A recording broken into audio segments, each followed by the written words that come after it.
Bonjour à tous et bienvenue sur PCM TV en ce 21 août 2017 pour suivre ensemble l'étape numéro 3 entre Prades et Andorre-la-Belle, étape de montagne entre guillemets, parce que regardez bien le profil en bas à droite. Quel profil entre bien cette troisième étape. T'as peur sans lumière? Non, mais c'est bon, pas grave, laisse.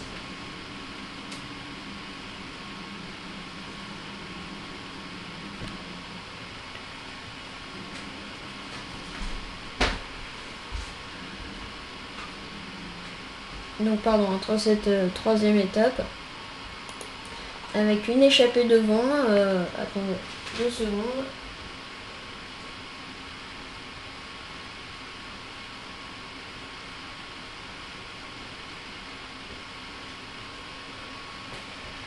Pardon, donc entre l'échappée, Toholk de l'équipe Lotto à Jumbo, Mertz de l'équipe Lotto Soudal, ce n'est pas Eddy Merckx, voilà, blague de nul.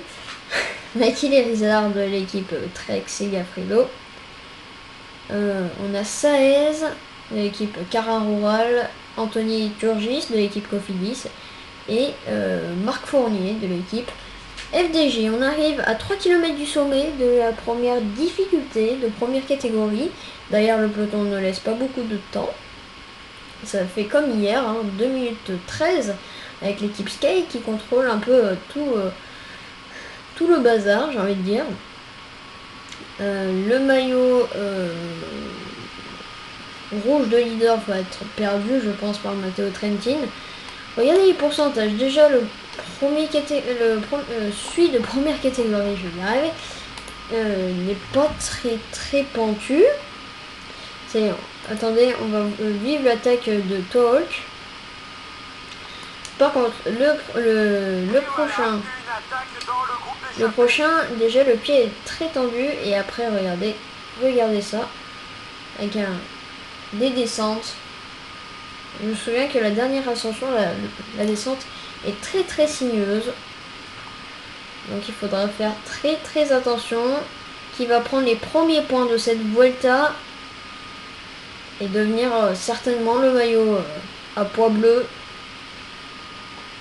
Et d'ailleurs ça craquait avec Marc Fournier, je pense, qui n'est pas du tout un grimpeur, ni puncher. Meilleur puncher dans cette échappée, c'est Michael Erizard, peut-être. Non, c'est Anthony Turgis. Et c'est Anthony Turgis le meilleur puncher. Par contre, le meilleur grimpeur, c'est pas Anthony Turgis. C'est... Il n'y en a pas... Non. C'est Anthony Turgis, toujours. Donc, normalement, ça devrait être Anthony Turgis qui va aller prendre les points, même si... Ah non, c'est Michael Erizard. Michael Erizard, mais Anthony Turgis... Ah non, c'est qui? C'est qui? Ah non, c'est Rémi Mertz. Ouh, il s'est fait impressionner, Michael Erizard. Allez, on va accélérer. 3 minutes après cette attaque. Là, on va avoir un léger faux plat descendant. Ça va descendre dans un premier temps. Mais après, on aura un léger faux plat descendant.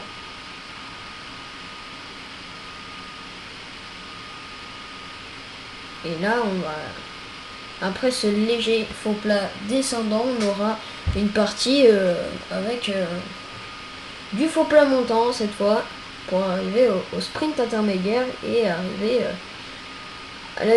au deuxième col de première catégorie. Allez. On va accélérer le temps.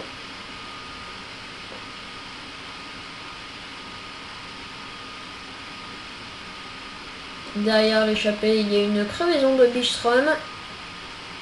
Juste après le départ. C'est Agnoli pour Vincenzo Nibali, certainement.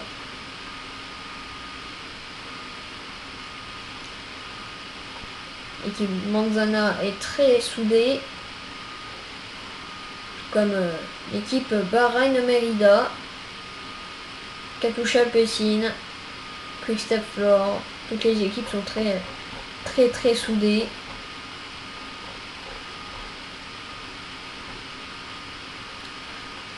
Le plus proche des, allez, je veux dire les plus gros favoris, c'est Christopher Froome, hein, normalement. Le plus proche des favoris, c'est Christopher Froome ou Julien Lafilippe. S'il arrive à passer ce col, normalement, ça devrait être Julien Lafilippe qui serait maillot rouge ce soir.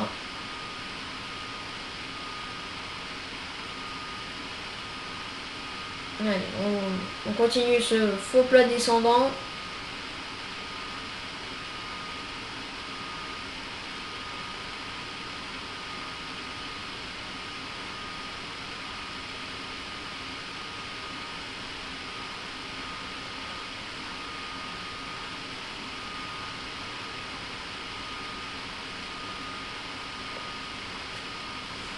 « 2 minutes 55, ça commence à diminuer un peu.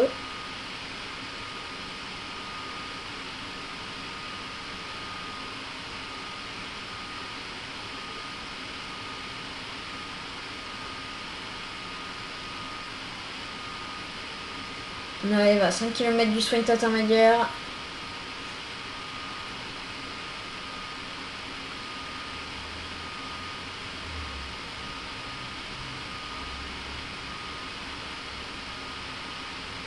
On a passé le sprint.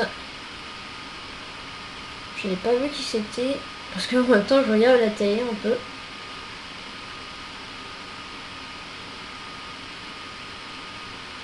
Allez, le col de la Rabassa. Là, je crois qu'on est en Espagne. Je crois qu'on est totalement en Espagne. On est à 4 km du pied du col de la Ramassa. 1 minute 20. Dernier pointage entre l'échappée et le peloton. Et ça y est, on commence ce col de la Ramassa qui est très pentu dès le premier pourcentage, 10%, 9%. Allez, on va aller derrière dans le peloton. Regardez l'équipe BMC, regardez l'équipe BMC. Impressionnante. Avec Franchini pour TJ Van Garderen, certainement. Et ça peut être TJ Van Garderen aussi, hein. Attention, Damiano Caruso. C'est peut-être pour Damiano Caruso aussi. Que je ne sais pas. Très pentu, hein. Oh là là.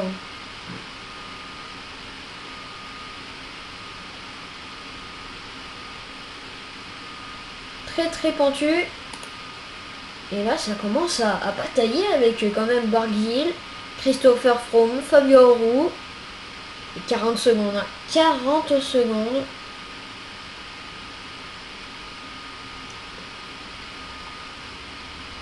Devant, c'est qui? C'est Luis Leon Sanchez. Hein. Il est très fort, le coureur espagnol. Ça commence un peu à craquer, j'ai l'impression, derrière. Alberto Contador qui peut gagner cette année. Ce col de la Ramassa est très long et surtout très dur. Faudra faire gaffe. Faudra faire très gaffe.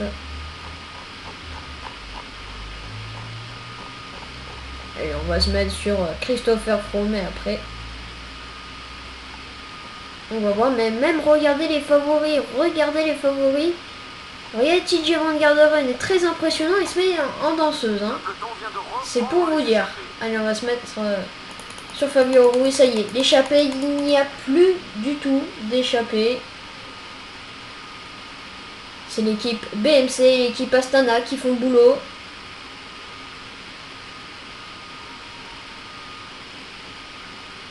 Allez, on accélère un peu. Rafael Majka est ici. Celui qui a abandonné sur le Tour de France après une chute. Et même il était malade. On n'est plus que 86 et il n'y a plus le leader de la course. Matteo Trentin est lâché. 5 km du sprint de la montagne. Et c'est qui y va? C'est Serge Pauwels. Serge Pauwels qui y va. C'est qui suit? C'est Alberto Contador. Ouh, attaque d'Alberto Contador. Attaque du Pistolero. Attention à ça. Hein. Attention. Damiano Caruso. Simon Yates. Ils sont partis les trois là, non? Michael Nieve. Alexandre Geniez. Fabio Aru.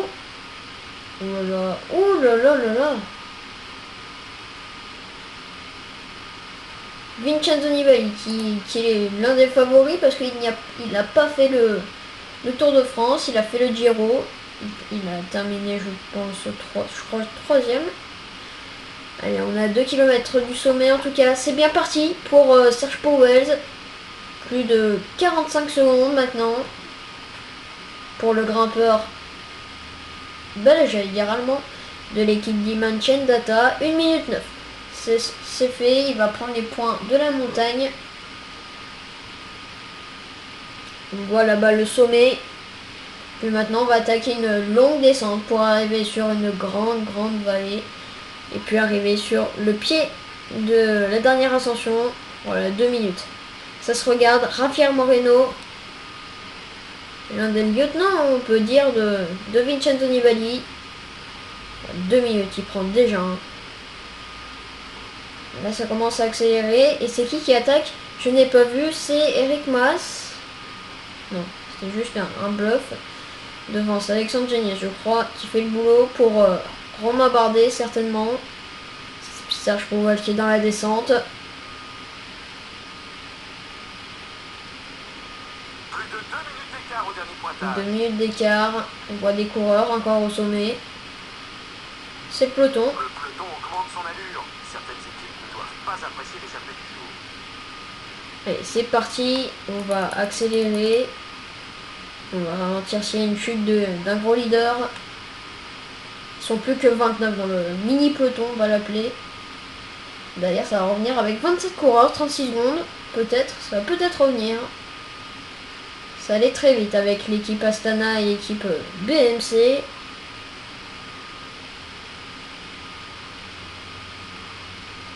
Dans cette très grande vallée. Ça y est, c'est déjà la fin de la descente. Comme quoi, regardez, là c'est un petit faux plat montant. Est-ce que le maillot blanc est toujours là? Julien Lafilippe, l'espoir français.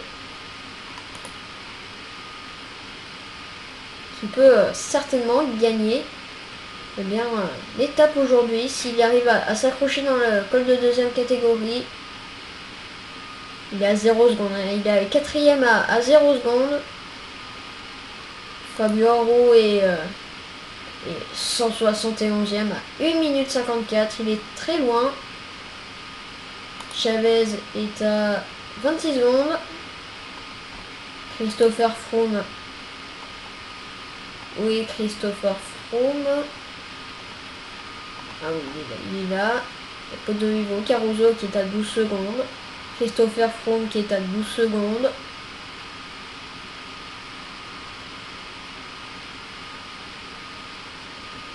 Allez, ça accélère dans les grandes vallées. Plus qu'une minute d'avance pour Serge Pauwels. Qui se relève. Il voulait juste les points de la montagne, j'ai l'impression, Serge Pauwels. Mais il devrait un peu, s'il a encore de l'énergie, continuer. Et puis pourquoi pas la chute d'Hamilton, de King, de Van Dreesburg, de Novak. Et je n'ai pas vu, je crois que c'est un coureur de la Lotto et la Jumbo. Mais ce n'est pas Steven Kruijswijk. On voit la flamme rouge, regardez là-bas. On voit la flamme rouge. On voit la flamme rouge. Et c'est parti pour l'ascension à 10 km de l'arrivée. Serge Pauwels, plus que 30 secondes. Et l'équipe BMC avec Juan Denis qui fait le tempo.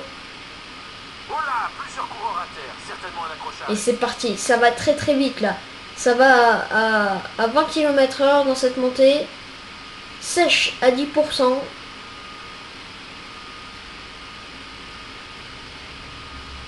Eric Mas qui donne tout ce qu'il a. Franco Pelizzotti qui donne tout ce qu'il a aussi pour Vincenzo Nibali. Et oui aussi. Que dirais-je maintenant? On va surveiller le triple deuxième du Tour d'Espagne. Et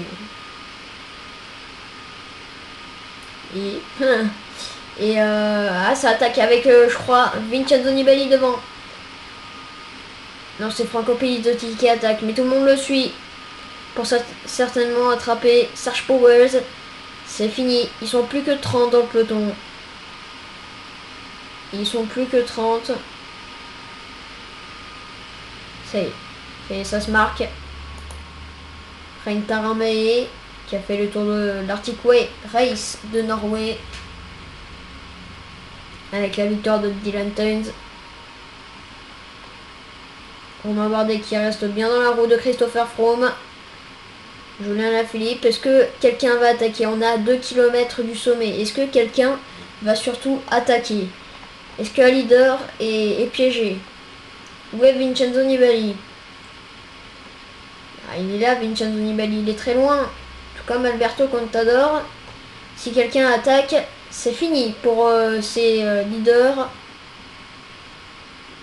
Froome est très bien protégé. Regardez, il y a encore 3 coéquipiers. À 7 km de l'arrivée, c'est quand même impressionnant. C'est quand même très très impressionnant. Wouter Poels qui fait son retour dans les grands tours. Il n'a pas fait le Giro ni le Tour de France, je crois. C'est bien Rein Taaramäe qui met le tempo. Maintenant, c'est Mikel Nieve.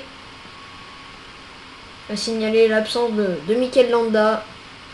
Domenico Pozzovivo n'en peut plus. On est à 1 km du sommet. On a vu rapidement la flamme rouge.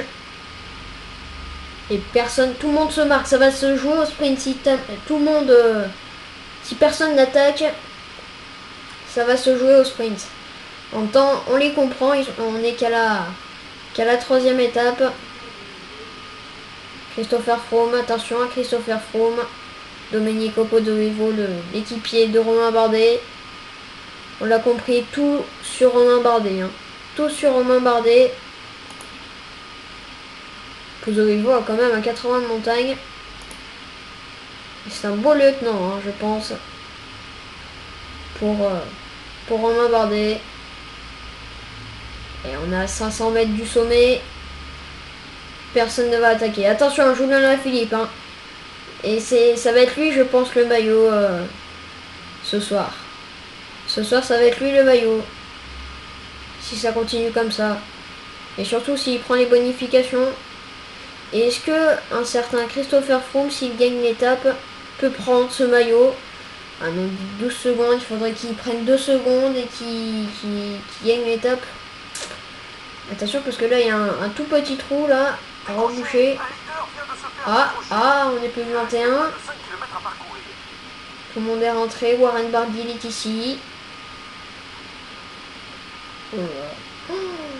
Oh là là, Inor Zakharine qui se fait lâcher. Attention, Esteban Chavez. Wisman Chus. Yarlinson Pantano. Dani Moreno. Ils sont un peu décramponnés là, attention. Serge Powell qui s'est bien accroché, Serge Powell. Et qui est parti tout à l'heure. Oh, l'Armada Sky, ils sont encore donc 3. Et attaque de Romain Bardet. Attaque de Romain Bardet à la descente. C'est parti. Ou est-ce que c'est pour le sprint? Est-ce qu'on va faire un coup de boomerang? Non, c'est vraiment une attaque de Bardet là. Non, c'est un peu du boomerang. Si quelqu'un le contre, c'est du boomerang. J'arrive pas à le dire. Vous l'aurez remarqué. Allez, 2 km. Oh, Esteban Chavez! Esteban Chavez est tombé, si j'ai bien compris. Ou alors c'est totalement faux. On a les frères Hayet. En tout cas, on va vivre. Rui Costa, Kudus. Oh, Pilezzotti. Ça y est, Le sprint est lancé. On ne s'intéresse pas, on va voir sur Julien Lafilippe. Julien Lafilippe pour la première victoire française. Il va falloir négocier habilement cette descente. Ah, c'est qui devant? C'est qui devant? C'est Romain Bardet. C'est Diego Rossa. Diego Rossa. Diego Rossa. L'Italien. Attention, c'est Visconti. Visconti, c'est... Oh. Attendez. Qui... J'ai envoyé plusieurs coureurs au tapis. Qui gagne? Qui gagne? On va voir sur la ligne. On va juste voir sur la ligne. Parce que là, c'est d'une grosse violence.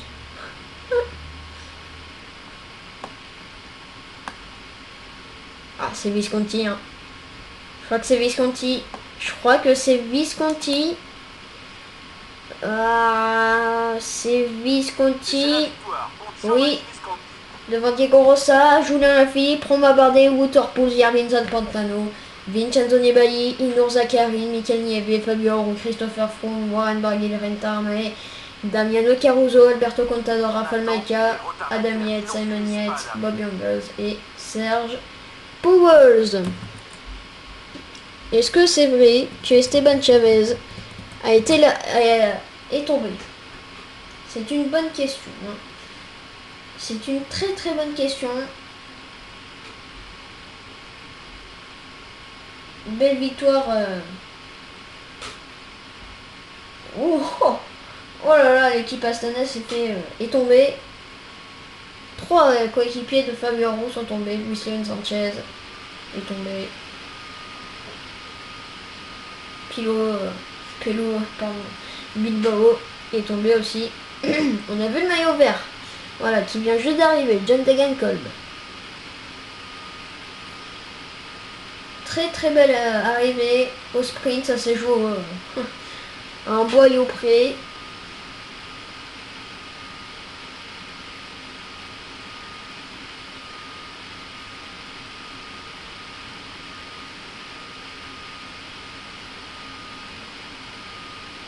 Abandon d'Arroyo. Arroyo, le coureur de la Carrera Rural, qui est le premier abandon, je crois, sur cette Volta.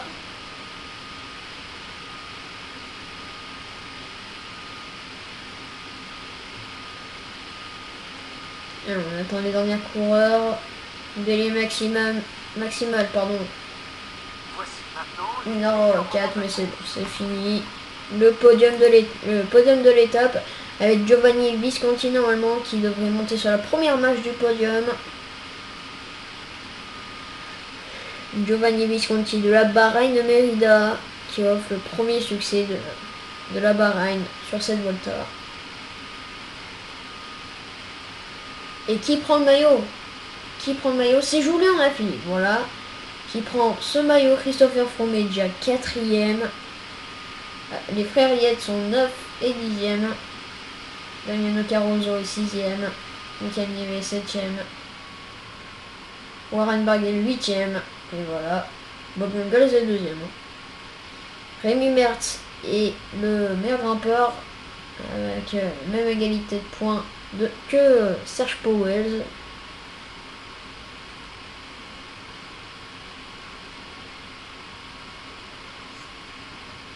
Je me demande si c'est pas normalement Serge Powell. Je suis pas sûr. Je crois que cette année ça se joue à la place. Je suis pas vraiment sûr.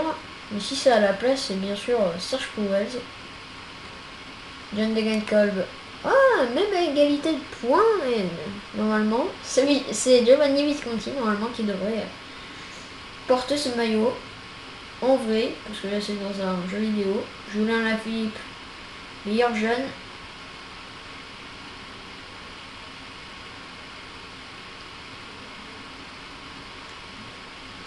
Et on va voir eh bien, la meilleure équipe de ce Tour d'Espagne 2017.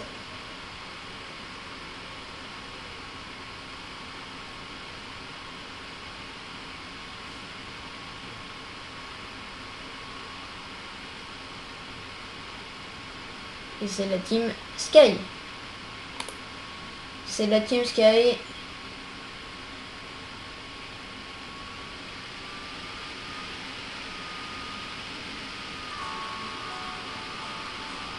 Allez. Giovanni Visconti donc qui remporte l'étape. Vincenzo Nibali fait 7ème de l'étape. Et il y a eu, oui, il y a eu quand même des cassures. Est-ce que Esteban Chavez est réellement tombé? Et je crois qu'il a bien perdu du temps. Esteban Chavez, l'un des leaders de cette 72e Volta. S'il est vraiment tombé, oh là là, ouh, Esteban Chavez est réellement tombé. 2 minutes 19 de perdu déjà pour Esteban Chavez. Est-ce que c'est déjà fini? Est-ce que c'est déjà fini pour le coureur colombien? Regardez, il est 34ème, 2 minutes 49. Ça fait beaucoup, ça fait beaucoup. Celui à 1 minute, Giovanni Visconti. Giovanni Visconti, c'est quand même bien accroché hein, pour ce long. 74 de montagne, il avait à décrocher des fronts quand même, c'est pour vous dire. Donc voilà ce classement général avant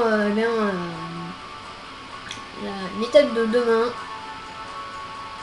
Il y a quand même Diego Rosa, Christopher Froome et Wouter Poels. Affaire suivante. Et puis on va se retrouver. On va se retrouver demain pour la 4e étape entre Escalade en Jordanie et Tarragona pour l'étape 4. Et bien de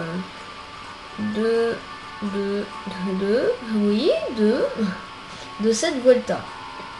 Attention au passage, il y a un petit faux plat montant, 200 mètres de faux plat montant, ça va quand même pour les sprinters, mais bon, on pourra quand même voir, mais bon.